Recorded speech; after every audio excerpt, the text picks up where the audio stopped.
گناہ کرنے والا قیامت کے دن اندھا بنا کے اٹھایا جائے گا. وَمَنْ أَعْرَضَ عَنْ ذِكْرِي فَإِنَّ لَهُ مَعِيشَةً ضَنْكًا. جو ہمارے ذکر سے منہ موڑے گا، جو ہمیں یاد نہیں کرے گا، جو ہم کو ناراض کرے گا، ہم اس کی زندگی کو پریشانی والی اور بے چینی والی زندگی بنا دیں گے. اس کی زندگی میں سکون نہیں ہوگا، اس کی زندگی میں شانتی نہیں ہوگی، اس کی زندگی میں چین نہیں ہوگا، اس کی زندگی بے سکونی والی ہو جائے گی، ڈپریشن کا شکار ہو جائے گا. دولت بہت ہوگی مگر راتوں میں اس کو نیند کی گولیاں لینی پڑیں گی، تب جا کر اس کو نیند آئے گی. اس کے گھر میں کھانے کی کمی نہیں ہوگی مگر چائے بنے گی تو کہے گا صاحب میری چائے میں چینی مت ڈالنا، مجھے شوگر ہو گیا ہے. چکن بنے گا تو کہے گا مجھے چکن مت دینا، مجھے شوگر ہو گیا ہے. ایک چیز کھائے گا تو 10 چیزوں سے پرہیز کرے گا. اتنی بیماریوں میں اللہ تعالیٰ ڈال دے گا. وَمَنْ أَعْرَضَ عَنْ ذِكْرِي فَإِنَّ لَهُ مَعِيشَةً ضَنْكًا. اگر مجھے بھول جاؤ گے، اگر مجھے یاد نہیں کرو گے، ہم تمہاری زندگی کو پریشانیوں والی زندگی بنا دیں گے. وَنَحْشُرُهُ يَوْمَ الْقِيَامَةِ أَعْمَى. اور قیامت کے دن ہم تمہیں اندھا بنا کر کے اٹھائیں گے. دنیا میں بڑا اچھا دیکھتا تھا، چشمہ بھی نہیں لگاتا تھا، مگر قیامت کے دن اندھا بنا کے اللہ تعالیٰ اٹھائے گا. قال رب لم حشرتنی اعمی وقد كنت بصیرا. کہے گا اے اللہ میں تو دنیا میں اچھا بھلا دیکھا کرتا تھا، تو نے مجھے اندھا بنا کے کیوں اٹھایا؟ اللہ فرمائے گا کذالک اتتک آیاتنا فنسیتها وکذالک اليوم تنسی. میرے بندے تو ہماری آیتوں کو دیکھ کر کے اگنور کر دیتا تھا، نظر انداز کر دیتا تھا، آج ہم تجھے اگنور کر دیں گے، نظر انداز کر دیں گے. تو گناہوں کے یہ نقصانات ہیں میرے بھائی. اب آئیے ہم تقریر کے دوسرے پارٹ کی طرف آتے ہیں. وہ کون سے گناہ ہیں جن کو شریعت نے بڑے بڑے گناہ قرار دیا ہے؟ اللہ کے نبی کے پاس ایک صحابی آئے ہیں، کہا اے اللہ کے نبی ای الذنب اعظم، سب سے بڑا گناہ کیا ہے؟ سب سے بڑا گناہ کیا ہے؟ آپ نے فرمایا ان تجعل للہ ندا وہو خلقک. سب سے بڑا گناہ یہ ہے کہ تم اللہ کے برابر کسی کو ٹھہراؤ. کرسمس کا تہوار آیا، کل میں کلکتہ میں تھا، کلکتہ ایئرپورٹ سے اترا، مجھے ہاوڑا اسٹیشن جانا تھا، میں بائک کے اوپر جا رہا تھا، راستے میں دیکھا بہت بڑا ٹینٹ لگا ہوا ہے اور بہت بڑی بڑی لائٹیں لگی ہیں اور کرسمس کا تہوار منایا جا رہا ہے. اور وہ تہوار منانے والا کوئی غیر مسلم نہیں ہے، مسلمان ہے. اس علاقے کا جو ایم ایل اے ہے، اس علاقے کا جو ایم پی ہے، وہ بیچارہ لوگوں کو خوش کرنے کے لیے کرسمس منا رہا ہے. میں کہتا ہوں ایسی پالیٹکس اور ایسی راجنیتی ہمیں نہیں کرنی ہے جس پالیٹکس کے چکر میں اور جس راجنیتی کے چکر میں اپنے دین اور ایمان سے ہمیں ہاتھ دھونا پڑے. ہمیں نہیں چاہیے ایسے ایم پی، ہمیں نہیں چاہیے ایسے ایم ایل اے جو اپنی توحید اور اپنی ایمان کا سودا کر لے. میرے بھائی کرسمس منا رہے ہو. ہمارے نوجوان لڑکے جو کالجوں میں پڑھتے ہیں، جو ہماری نوجوان لڑکیاں کالجوں میں پڑھتی ہیں، یہ فیس بک کے اوپر بیچارے اپنے آپ کو بہت شانتی پریہ ثابت کرنے کے لیے 25 دسمبر کو یہ فیس بک پر لگاتے ہیں merry Christmas to all brothers and sisters.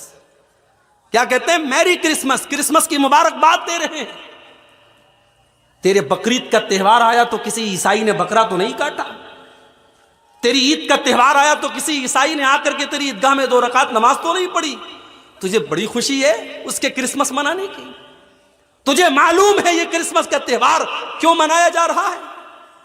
Christmas کے تہوار کے اوپر یہ عقیدہ رکھا جاتا ہے، یہ عیسائی یہ عقیدہ رکھتے ہیں کہ اللہ تعالیٰ کو بیٹا پیدا ہوا ہے. وہ عیسیٰ مسیح کو اللہ کا بیٹا مانتے ہیں اور یہ عقیدہ رکھتے ہیں کہ آج کے دن اللہ تعالیٰ کو بیٹا پیدا ہوا ہے. اے مسلمان، تیرے اللہ کو گالی دی جا رہی ہے، تیرے اللہ کو برا بھلا کہا جا رہا ہے، تیرے رب کو برا بھلا کہا جا رہا ہے اور تو کرسمس کی مبارکباد دے رہا ہے. تیرا عقیدہ تو یہ نہیں ہونا چاہیے. تیرا عقیدہ تو قرآن کی سب سے چھوٹی سورت میں بتا دیا گیا، قل هو اللہ احد اللہ الصمد لم یلد ولم یولد ولم یکن له کفوا احد. اے نبی آپ کہہ دیجئے اللہ ایک ہے، اللہ بے نیاز ہے، اللہ کا کوئی بیٹا نہیں اور اللہ کسی کا بیٹا نہیں. ولم یکن له کفوا احد، اور اللہ کے برابر کوئی نہیں. اللہ کا بیٹا بنایا جا رہا ہے، اور تو ہے میری کرسمس بول رہا ہے، تو مبارکباد دے رہا ہے۔ اور بنگال کی پولیٹکس میں یہ بہت زیادہ ہو رہا ہے، میں دیکھ رہا ہوں۔ غیر مسلموں کے تہوار ہوتے ہیں، ان کے مذہبی دیوی دیوتاؤں کے فوٹو لگا لگا کر کے ہمارے یہ مسلمان جو لیڈرز ہوتے ہیں یہ ان کو شبھ کامنائیں دیتے ہیں۔ وہ کہتے ہیں صاحب پولیٹکس سے کرنا پڑتا ہے، پولیٹکس کے نام پر اگر آپ کو اپنے دین اور اپنی توحید سے کمپرومائز کرنا پڑے تو ایسی پولیٹکس سے آپ توبہ کر لیجئے میرے بھائی، نہیں کرنی چاہیے ایسی پولیٹکس۔ اسلام کے اندر دو رنگی نہیں ہے، اسلام کے اندر دوگلا پن نہیں ہے، اسلام توحید والا مذہب ہے۔ اگر آپ اسلام کو مانتے ہیں تو توحید سے کبھی کمپرومائز مت کیجیے۔ اللہ کے پیارے نبی کے پاس آفر آیا، مکہ کے کافروں نے آفر دیا، اے محمد صلی اللہ علیہ وسلم ہم آپ کو ایک بڑا بہترین آفر کرتے ہیں، ایک دن آپ ہمارے بتوں کے آگے سجدہ کیجئے، ہم ایک دن آپ کے اللہ کے آگے سجدہ کریں گے، ایک دن آپ ہماری مذہب پر ہمارے مذہب کو فالو کیجئے اور ایک دن ہم آپ کے مذہب کو فالو کریں گے۔ بڑا اچھا آفر تھا، بیچ کا راستہ نکالا گیا تھا۔ جیسے آج کے زمانے میں بہت سارے مسلمان کہتے ہیں کہ بھائی اسلام بھی ایک مذہب ہے، کرسچینٹی بھی ایک مذہب ہے، جوئزم بھی ایک مذہب ہے، ہندوازم بھی ایک مذہب ہے، سارے مذہب ایک ہیں، راستے الگ الگ ہیں، منزل ایک ہے۔ معاف کرنا میرے بھائی، یہ عقیدہ اسلام کا عقیدہ نہیں ہے۔ اسلام کا عقیدہ یہ نہیں ہے کہ سارے راستے الگ الگ ہیں، منزل ایک ہے۔ اسلام کا راستہ یہ ہے منزل بھی ایک ہے اور راستہ بھی ایک ہے، اور وہ راستہ اللہ کا راستہ ہے، وہ راستہ رسول کا راستہ ہے، وہ راستہ اسلام کا راستہ ہے۔ وَمَن يَبْتَغِ غَيْرَ الْإِسْلَامِ دِينًا فَلَن يُقْبَلَ مِنْهُ، جو اسلام کو چھوڑ کر کے کوئی اور راستہ اپنائے گا اس کے مذہب کو اللہ تعالیٰ قبول نہیں کرے گا، سویکار نہیں کرے گا۔ وَهُوَ فِي الْآخِرَةِ لَمِنَ الْخَاسِرِينَ، اور آخرت میں وہ خسارہ اٹھانے والوں میں سے ہوگا۔ اور ہندو مذہب میں بھی یہی بات کہی گئی۔ ہمارے ہندو بھائیوں کی بڑی مشہور کتاب ہے شریمد بھاگوت گیتا، اس کے اندر شری کرشن جی نے بھی یہی کہا ہے کہ توحید کا راستہ ہی سب کو نجات دلائے گا۔ سرو دھرمان پریتیجیا مامیکم شرنم ورجہ اہم توا سرو پاپیبھیہ موکشیشامی ما شوچہ، سارے دھرموں کو چھوڑ دے، سارے راستوں کو چھوڑ دے اور ایشور کی پرماتما کی شرن میں آ جا، اللہ کی پناہ میں آ جا، میری پناہ میں آ جا، میں تیرے سارے گناہوں کو مٹا دوں گا، تجھے نجات دے دوں گا، تجھے جنت میں ڈال دوں گا، تجھے سورگ میں ڈال دوں گا۔ یہی ہندو مذہب کے اندر بھی کہا گیا، یہی اسلام کے اندر بھی کہا گیا کہ ایک راستہ جو نجات دینے والا ہے وہ توحید کا راستہ ہے، وہ اللہ کا راستہ ہے۔ میرے بھائیوں، انسانیت کے نام پر اور مانوتا کے نام پر اپنے آپ کو اتنا ہلکا مت بناؤ کہ اللہ کے ساتھ شرک ہو رہا ہے اور تم کرسمس کی مبارکباد دے رہے ہو۔ اور ابھی تو کرسمس ختم ہو رہا ہے، آج 29 تاریخ ہے نا، 29 ہے نا آج، 2 دن کے بعد 31 کی نائٹ آئے گی۔ کلکتہ کے بڑے بڑے ہوٹل بک ہیں، ناچنے والیاں اور اپنے جسم کا اور اپنے شریر کا انگ پردرشن کرنے والی بالی ووڈ کی ہیروئنوں کو بلایا جائے گا۔ 10-10 ہزار کے ٹکٹ ہیں، اور آپ یقین کریں بڑے بڑے 5 اسٹار ہوٹلوں میں 31 کی نائٹ میں رات بھر شراب پی جائے گی اور نشے کی حالت میں لوگ دھت ہو کر کے حرام کام کریں گے، اور یہ کام ایک بڑی تعداد میں مسلمان لڑکے اور لڑکیاں بھی کرتے ہوئے نظر آئیں گے۔ مسلمان بھی آپ کو یہ کام کرتے ہوئے نظر آئیں گے۔ کلکتہ میں جب اولا بائک پر میں جا رہا تھا، اولا بائک کے ڈرائیور نے مجھ سے کہا، میرا حلیہ دیکھ کر کے اس کو لگا کہ یہ مولوی صاحب حافظ جی لگ رہے ہیں، وہ مسلمان تھا، اس نے کہا مولوی صاحب حافظ جی حالات بہت برے ہیں۔ اس نے کہا سنڈے کے دن رات میں ہم لوگ جب بائک لے کے نکلتے ہیں، نشے کی حالت میں بالکل ٹھلی ہو کر کے، بالکل دھت ہو کر کے جوان لڑکیاں آتی ہیں، ان کے باپ کو کوئی پرواہ نہیں کہ ہماری لڑکی کہاں گئی ہے، ان کی ماں کو کوئی پرواہ نہیں ہماری جوان لڑکی کہاں گئی ہے، نشے کی حالت میں دھت ہو کر کے آتی ہیں اور ہم سے کہتی ہیں ہم کو ہمارے گھر پہنچا دو، اور ہمیں ڈر لگتا ہے کہیں ایسا نہ ہو کہ اس کو لے کر کے جب اپنی بائک پر ہم جائیں اور یہ ہم کو جکڑ کر کے ہم ہماری بائک پر جب بیٹھیں تو کہیں ایسا نہ ہو کہ ہم گناہوں کی دلدل میں چلے جائیں اور ہم کوئی غلط کام کر بیٹھیں۔ کہا کہ یہ کام کرنے والی مسلمان لڑکیاں بھی ہوتی ہیں اور غیر مسلم لڑکیاں بھی ہوتی ہیں۔ حالات یہ ہے میرے بھائی، یہ مسلمان ہیں جنہیں دیکھ کے شرمائے یہود، وضع میں تم ہو نصارہ تو تمدن میں ہنود، یہ مسلمان ہیں جنہیں دیکھ کے شرمائے یہود۔ مسلمان کی شادی ہو رہی ہے، ناچ گانا بھی ہو رہا ہے، مسلمان کی شادی میں ڈی جے بج رہا ہے، ماشاء اللہ بڑا پکا مسلمان ہے، کیا مجال ہے کہ اس کے اسلام پر کوئی سوال اٹھائے؟ اس کے گھر میں رات بھر ڈی جے چل رہا ہے۔ تیرے نبی نے کبھی بانسری کی آواز کو اپنے کانوں میں جانے نہ دیا، تیرے نبی کے صحابہ نے کبھی میوزک کو اپنے گھر میں آنے نہ دیا، اور تو شادی کے موقع پر رات بھر میوزک بجا رہا ہے اور تو اپنے آپ کو مسلمان کہہ رہا ہے؟ کیا تیرا اسلام صرف تیری مسجد اور تیری نماز تک ہے؟ تیرے شادی بیاہ میں تیرے اسلام سے کوئی مطلب نہیں؟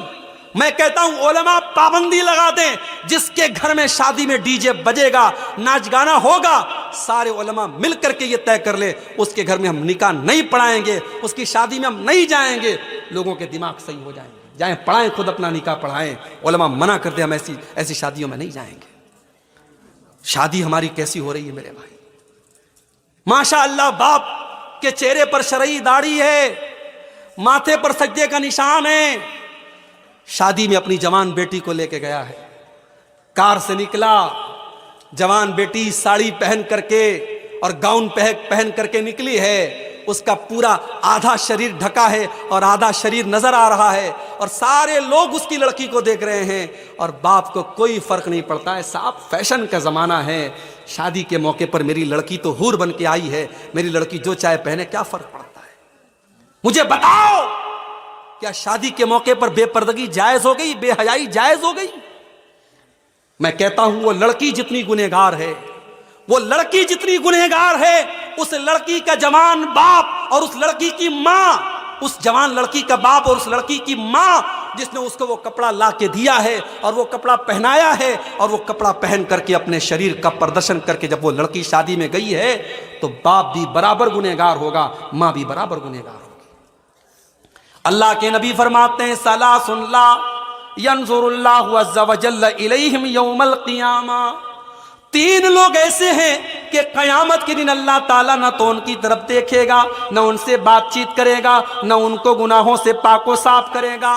تین لوگ بڑے بد نصیب لوگ ہوں گے۔ نمبر ایک، العاق لوالدیہ، اپنے ماں باپ کو ستانے والا، اپنے ماں باپ کو تکلیف پہنچانے والا، اپنے ماں باپ سے رشتہ توڑنے والا۔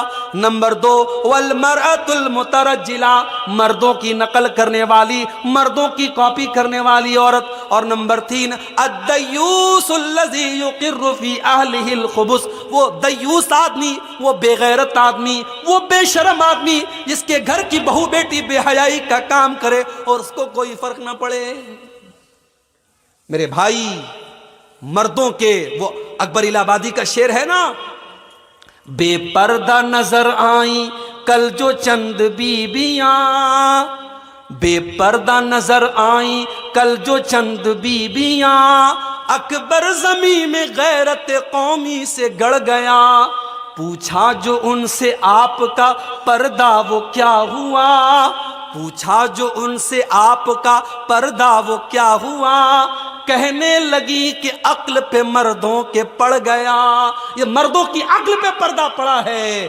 آج تو شادیوں میں کرسی پر بھی عورتوں سے زیادہ پردے میں تو کرسی رہتی ہے، کرسی بیچاری پوری کور رہتی ہے، اور اس شادی میں آنے والی لڑکیاں اور عورتیں ان کے شریر نظر آتے رہتے ہیں۔ اور یہ شادی کس کی ہوتی ہے؟ مسلمان کی شادی ہوتی ہے۔ میرے بھائیوں، آج اگر ہم پر اللہ کا عذاب آ رہا ہے، ہم پر مصیبتیں آ رہی ہیں اور ظالم آج ہم پر حکمراں بنے ہوئے ہیں، تو اس کی کہیں نہ کہیں وجہ ہماری بدعمالیاں ہیں۔ اور علامہ اقبال کا بڑا سچا شعر ہے، وضع میں تم ہو نصارہ تو تمدن میں ہنود، یہ مسلمان ہے جنہیں دیکھ کے شرمائے جاؤ۔ تو اللہ کے نبی سے پوچھا گیا کہ سب سے بڑا گناہ کون سا گناہ ہے؟ آپ نے فرمایا ان تجعل للہ ندا وہو خلقک، سب سے بڑا گناہ یہ ہے کہ تم اللہ کے برابر کسی کو ٹھہراؤ۔ پھر پوچھا گیا اللہ کے نبی اس کے بعد سب سے بڑا گناہ کیا ہے؟ آپ نے فرمایا ان تقتل ولدک خشیۃ ان یطعم معک، دوسرا سب سے بڑا گناہ یہ ہے کہ تم اپنے بچوں کو قتل کرو اس ڈر سے کہ وہ بچہ تمہارے ساتھ کھائے گا۔ اپنی اولاد کو قتل کرو، اپنی اولاد کو مار ڈالو اس ڈر سے کہ اولاد کو کھلانا پڑے گا۔ 1400 سال پہلے لوگ بیٹیوں کو زندہ زمین میں گاڑ دیا کرتے تھے، اور آج بھی بیٹیوں کو ماں کے پیٹ میں مار دیا جاتا ہے۔ ہمارے پاس ایسے بھی لوگوں کا فون آتا ہے، مولوی صاحب میرا میڈیکل اسٹور ہے، میں دوا کا کاروبار کرتا ہوں، میں دوا بیچتا ہوں، میرے پاس لوگ آتے ہیں اور کہتے ہیں کہ ہمیں وہ دوا دے دو جس سے ماں کے پیٹ میں بچہ گرا دیا جائے، ایبارشن ہو جائے اور حمل ساقط ہو جائے، پریگننسی ختم ہو جائے۔ مولوی صاحب ہم تو میڈیکل اسٹور کا کام کرتے ہیں، ہم تو دوا کو بیچنے کا کام کرتے ہیں، اگر وہ دوا ہم دیتے ہیں تو کیا ہم کو گناہ پڑے گا؟ میں نے کہا بالکل گناہ پڑے گا، اس لیے کہ قرآن کہتا ہے تعاونوا علی البر والتقوی ولا تعاونوا علی الاثم والعدوان۔ قرآن کہتا ہے گناہ کے کام میں اور غلط کام میں ایک دوسرے کا سپورٹ مت کرو۔ اگر آپ دوا کا کاروبار کرتے ہیں اور آپ وہ دوا بیچتے ہیں جس سے ماں کے پیٹ میں حمل ساقط ہوتا ہے، اس بچے کے قتل میں آپ بھی بھاگیدار بن جائیں گے، اس میں آپ بھی شریک ہو جائیں گے۔ میں نے کہا قطعی ایسا کام مت کیجیے اور مت بیچیے۔ اور اصول سمجھ لو، اصول سمجھ لو کلیا چک والو، جو چیز غلط ہے، غلط چیز کا کاروبار کرنا بھی غلط ہے۔ جو چیز حرام ہے، حرام چیز کا بزنس کرنا بھی حرام ہے۔ جو چیز ناجائز ہے اس کا کاروبار کرنا اور اس کا کام کرنا، اس کو دکان پر سیل کرنا اور اس کو بنانے میں سپورٹ کرنا بھی غلط ہے، اور اس میں کوئی اختلاف نہیں ہے۔ سارے علماء کا یہ متفقہ فتویٰ ہے، جاؤ کسی بھی ادارے سے فتویٰ لے لو۔ اگر آپ کسی چیز کے بارے میں شریعت کی نظر میں آپ یہ مانتے ہیں کہ یہ چیز غلط ہے اور پھر آپ اس چیز کا کاروبار کر رہے ہیں، اس کا بزنس کر رہے ہیں، تو آپ اللہ کے یہاں جواب دینا پڑے گا، کیونکہ آپ نے حرام اور ناجائز چیز کا بزنس کر کے اس کو پروموٹ کیا ہے۔ اور دلیل اس کی قرآن کی یہی آیت ہے وَلَا تَعَاوَنُوا عَلَى الْإِثْمِ وَالْعُدْوَانِ، کہ گناہ کے کام میں اور غلط کام میں ہمیں ایک دوسرے کا سپورٹ نہیں کرنا ہے۔ تو بچے تو آج بھی قتل ہو رہے ہیں، بچے تو آج بھی قتل ہو رہے ہیں، کہیں ماں کے پیٹ میں قتل ہو رہے ہیں، کہیں ہاسپٹل کے باہر آپ کو ڈسٹ بین میں مری پڑی ہوئی بچیاں مل جائیں گی۔ اور آج بھی ہماری بھارت سرکار یہ نعرہ لگاتی ہے بیٹی بچاؤ بیٹی پڑھاؤ۔ آج 2023 اور 2024 شروع ہونے والا ہے، ترقی کا زمانہ ہے، ہمارا بھارت چندریان ہمارا چاند تک پہنچ گیا ہے۔ آج کے دور میں ہماری سرکار کو نعرہ لگانا پڑتا ہے بیٹی بچاؤ بیٹی پڑھاؤ۔ کیوں؟ کیونکہ سرکار کا یہ ڈاٹا ہے، یہ گورنمنٹ کا ڈاٹا ہے کہ ہر سال سینکڑوں بچیوں کو ماں کے پیٹ میں مار دیا جاتا ہے۔ اللہ کے نبی نے فرمایا شرک کے بعد دوسرا سب سے بڑا گناہ یہی ہے کہ انسان اپنی اولاد کو قتل کر دے، یہ سوچ کر کے قتل کر دے کہ بیٹی پیدا ہوگی اس کی شادی کیسے کریں گے، اس کو کیسے پڑھائیں گے، کیسے اس کی تعلیم کا انتظام کریں گے۔ میرے بھائی یہ دماغ سے نکال دیجئے کہ اولاد کو آپ کھلاتے ہیں، یہ دماغ سے نکال دیجئے کہ بیوی کو آپ کھلاتے ہیں۔ کبھی غور کرنا، جب شادی نہیں ہوئی تھی تب کتنا کماتے تھے، شادی کے بعد کتنا کما رہے ہو، اور بچے ہونے کے بعد کتنا کما رہے ہو۔ جب بیوی آتی ہے شادی کے بعد اس کے مقدر کی روزی بھی اللہ تم کو دیتا ہے، اور جب بچہ گھر میں آتا ہے اس کا مقدر بھی اللہ آپ کو دیتا ہے۔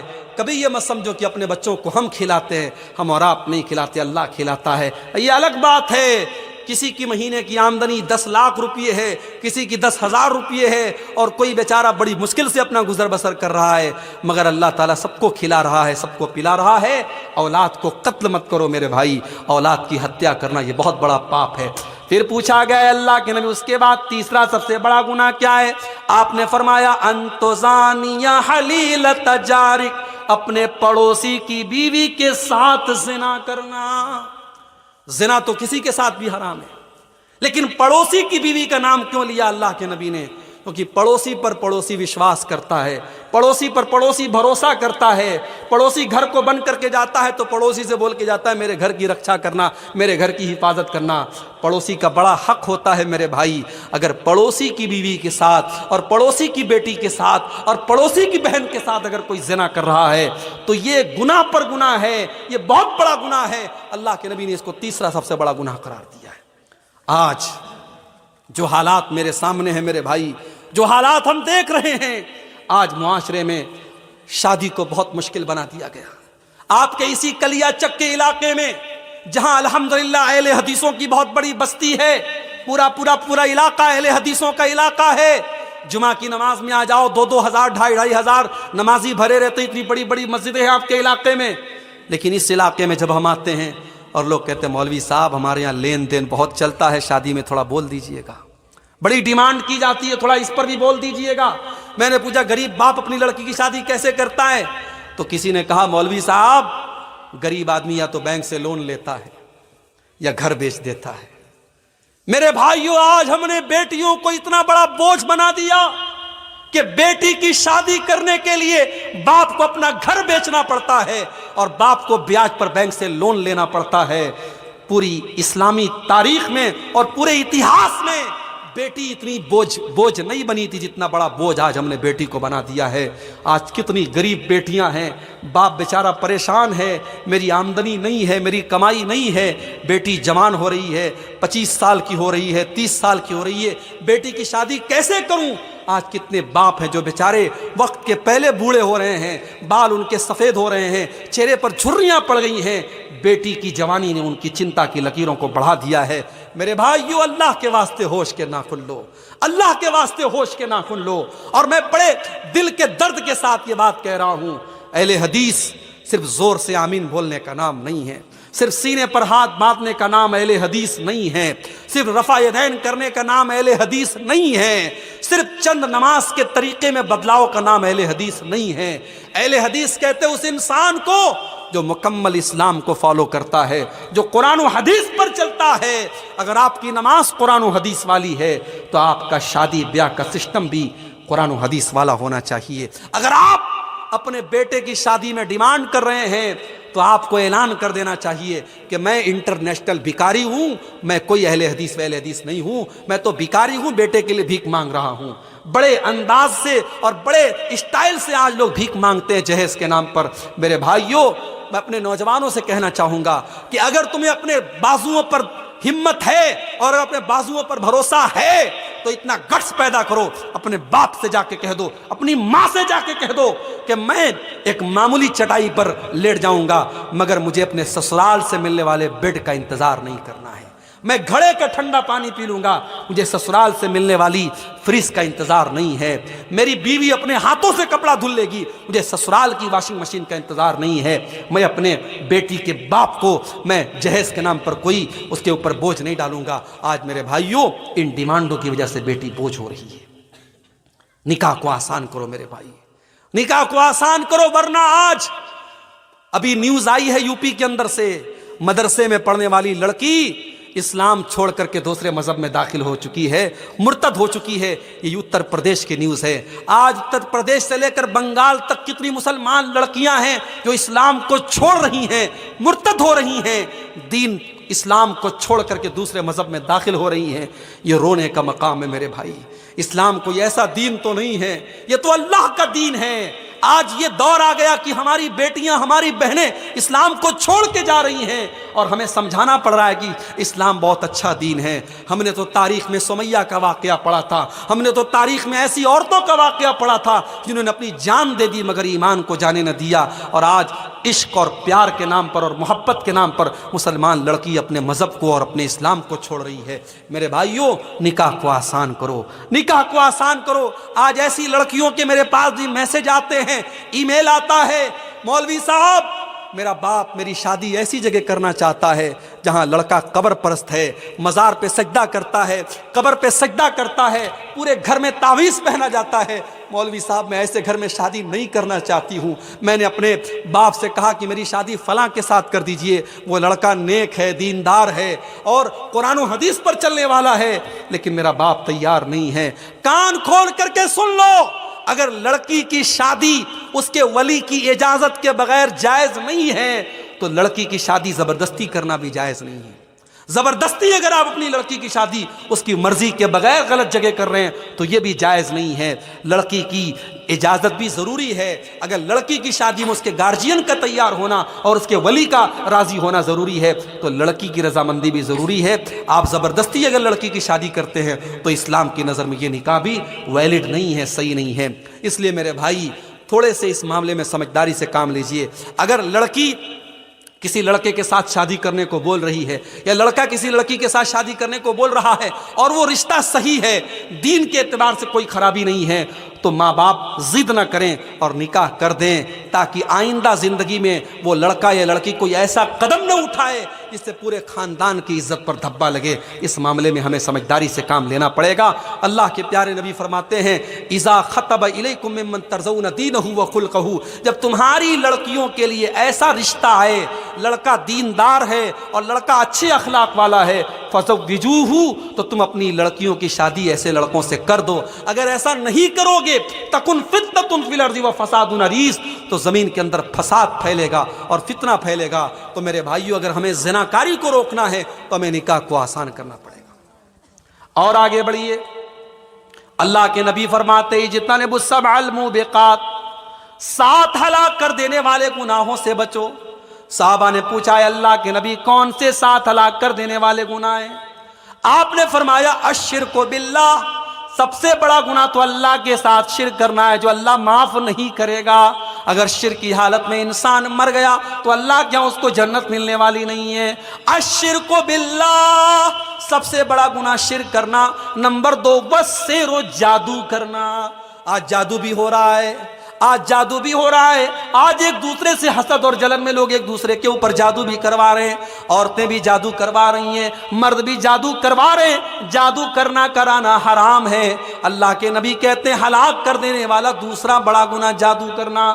تیسرا گناہ وقتل النفس التي حرم اللہ الا بالحق، اور کسی نردوش کی ہتیا کرنا، کسی بے گناہ کا قتل کرنا، کسی بے گناہ کو قتل کر دینا اور کسی بے گناہ کو مار ڈالنا، یہ تیسرا بڑا گناہ ہے۔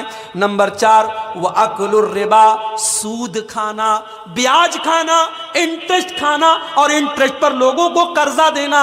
1 لاکھ دے کر کے 1,02,000 لینا، 1,05,000 لینا۔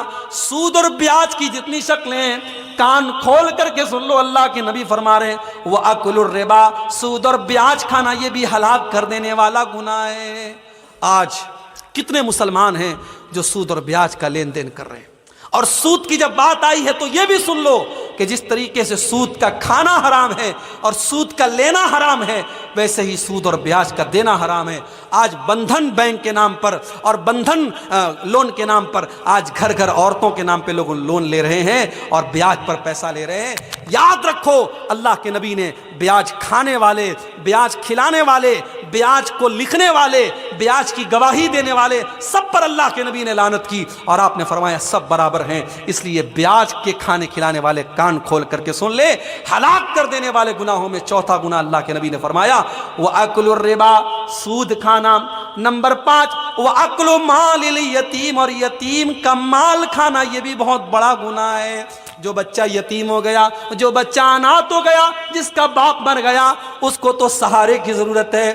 ہو سکے تو اس کے کام آ جاؤ، ہو سکے تو اس کی مدد کر دو، ہو سکے تو اس کا سہارا بن جاؤ۔ لیکن کچھ بڑے بے رحم لوگ ہوتے ہیں جو یتیم کا مال بھی ہڑپ جاتے ہیں۔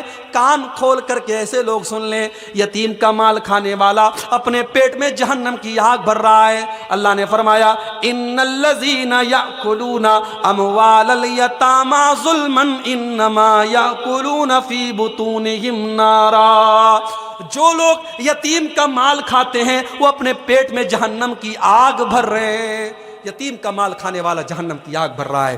اور اگلی چیز فرمایا وَالتَّوَلِّي يَوْمَ الزَّحْفِ، اور جنگ کے میدان میں پیٹ پھیر کے بھاگ جانا۔ جنگ کے میدان میں جو پیٹ پھیر کے بھاگ جائے وہ بہت بڑا گناہ کر رہا ہے، ہلاک کر دینے والا گناہ کر رہا ہے۔ اور 7واں گناہ وَقَذْفُ الْمُحْصَنَاتِ الْغَافِلَاتِ الْمُؤْمِنَاتِ، پاک دامن عورت پر، شریف عورت پر زنا کی تہمت لگانا، کسی پاک دامن عورت کے اوپر غلط کام کرنے کا آروپ لگانا اور اس پر زنا کی تہمت لگانا، یہ بھی بہت بڑا گناہ ہے اور ہلاک کر دینے والا گناہ ہے۔ اور آگے بڑھیے، رشوت کا لین دین بھی بہت زیادہ ہو رہا ہے۔ رشوت لینے والا اور رشوت دینے والا دونوں پر اللہ کے نبی لعنت فرماتے ہیں۔ فرمایا لعن اللہ الراشی والمرتشی، رشوت لینے والے کے اوپر بھی اللہ کی لعنت ہو اور رشوت دینے والے کے اوپر بھی اللہ کی لعنت ہو۔